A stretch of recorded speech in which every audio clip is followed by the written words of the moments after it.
வணக்கம் மக்களே. இன்றைக்கி ஒரு பதிவு. இன்றைக்கி எங்கள் கடையில் நடந்த நிகழ்ச்சி ஒன்று சொல்கிறேன். என்னான்னு கேட்டிங்கன்னா சிரிச்சிருவீங்க. இருங்க வேறு ஒரு ஆள், நாங்கள் கடை வச்சுருக்கோம்ல மக்களே, ஒரு ஆள் கடைக்கு வந்துச்சு. ஒரு 10 ரூபா தண்ணிக்கேன்னு ஒரு கப்பு கொடுமான்னுச்சு.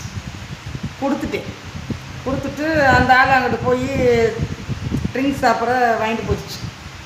வாங்கிட்டு துருத்துன்னு ஓடி அனுப்பிச்சு. அந்த ஆள் என்னன்னு, உன்னால் கட்டிங் போச்சுமானுச்சு. அது கட்டிங் போச்சு என்னானே அப்படின்னு. ஏமாய் ஓட்டை கப்பை கொடுத்துருக்க, கப்பு பூரா ஓட்டைய பூரா ஒழுகி போச்சு, கட்டிங் போச்சாம்மா இருந்துச்சு. அதுன்னு எரும மாடே, சாராயம் குடிக்க தெரியுதுல, கப்பு கழுவி குடிக்க வேண்டியதானே, நானா கப்பு தயாரிக்கிறேன், என்கிட்ட போய் கட்டிங் போச்சுன்னு இருக்க லூஸு, அங்கே போய் தொலை அப்படின்ட்டு. இன்னொரு ஆள் சிரிச்சிச்சு. என்னையா கட்டிங் போச்சுன்னு இருக்க, மீனாட்சிக்கு ஊற்றி கொடுத்துக்கிட்டியாயான்ற. நான் ஏன் இப்படி செய்வீங்க, அநியாயம், உங்கள்கிட்ட நான் கடை வைக்கிறதுக்கு எங்கிட்டாச்சும் ஓடி போயிடலாம் அப்படின்னு. அப்புறம் சொன்னேன், இங்கே கப்பு தண்ணி தான் வைக்க முடியும், உங்களுக்கு நான் கப்பை கழுவி கப்பு ஓட்டையாக இருக்கா ஓட்டையா இல்லைன்னு சொல்ல முடியாது. என்ன மக்களே, அவங்க வாங்குறவங்க தான் பார்த்து வாங்கிட்டு போகணும், இல்லை ஊற்றி செக் பண்ணணும். கப்பு ஓட்டையாக போனதுக்கு 1 ஒன்ஸ் போச்சு 2 ஒன்ஸ் போச்சு, நம்மளை உசரை வாங்குறாங்க.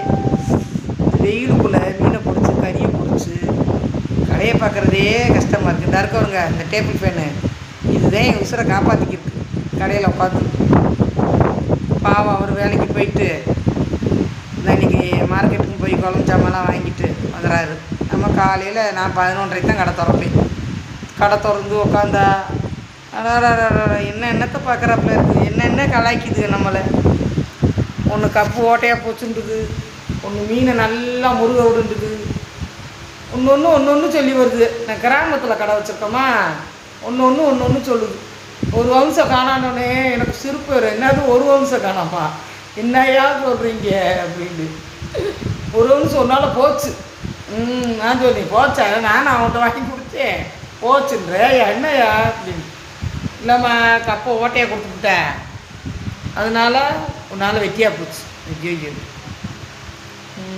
முடியல, இந்த வெயிலுக்கு இந்த கடைக்கு வர ஆளுகளை சமாளிக்கிறது.